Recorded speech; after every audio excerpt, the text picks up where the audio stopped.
Más parado.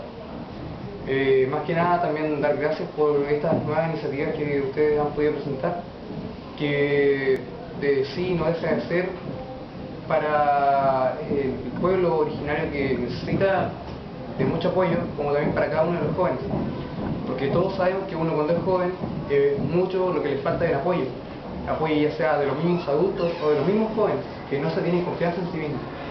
Y debemos romper todas esas capas de decir que sí somos capaces, que sí podemos y que son muchas las cosas que además podemos hacer.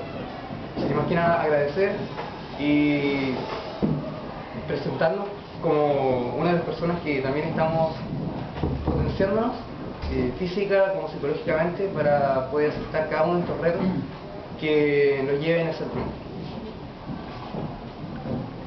No sé si creen que van a hacer consulta o van a sacar las puñitas después. ¿No? ¿No? ¿Sí?